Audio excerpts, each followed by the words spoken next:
In the world of business, there is a saying that the customer is always right. This saying highlights the significance of customer satisfaction. However, it's important to recognize that this phrase should not be taken as a rule. So firstly, it's essential to recognize that customers, like everyone else, can sometimes make unreasonable demands. It can be in the form of abusive behaviors, like being disrespectful or threatening employees or other customers. So, the business has a responsibility to protect its staff and maintain a safe and respectful environment. So, I had this issue dati sa laundry place ng kuya ko. And there's this customer na pinagalitan yung staff kesyo ninakawan daw ng damit.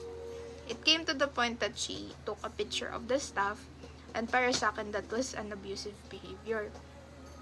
Because the picture basically was not consensual, and it was not dealt with on a proper way, considering that it can be talk it out, and moreover, ethics and legality also plays a significant role. That's why policies and terms of conditions exist, because this can pose literally safety concerns. For example, cigarettes on planes. Di ba bawal doon kasi not everyone can tolerate smoke, considering na closed environment din. And I personally cannot tolerate cigarettes, so it's a safety concern for me. Obviously, I don't want to choke.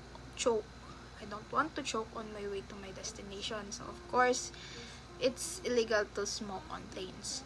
In practice, the key to navigating these complexities is balance. This often involves assessing each and every situation individually and making judgments based on specific circumstances. Kasi not all the time the policies are enough, and it's important to communicate basically. At least we need to find mutual benefits, because with unreasonable problems, there's no solution. So, customer makes points, but not all the time, because sometimes they may ask for something that goes beyond the business capabilities. Often, they are nicknamed as what we call na Karen, and somehow they are the type of people that expects unrealistic expectations from someone, specifically sa business industry.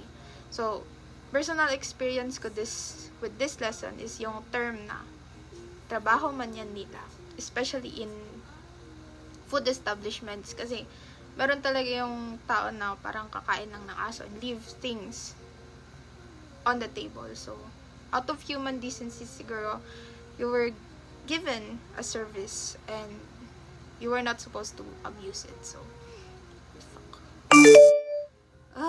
Shit, sobra. I guess I will just anyways, what I'm trying to say is yung sa mga food establishments, like Mang Inasal, nakakaya lang kasi minsan meron talaga yung tao nakakain na parang aso. And out of human decency siguro, just because you were given a service doesn't mean you have to abuse it. Kasi you paid there to eat like a human. So, you have to leave that place like a human. So, to put it simply, while prioritizing customer satisfaction, it's crucial in businesses. Customer satisfaction is crucial in businesses because it's not always true that the customer is right in every circumstances. Businesses need to take into account factors such as ethics, safety, and legal obligations when dealing with customers. It's literally about finding the right balance between meeting customers' needs and adhering the principles and policies that govern the business.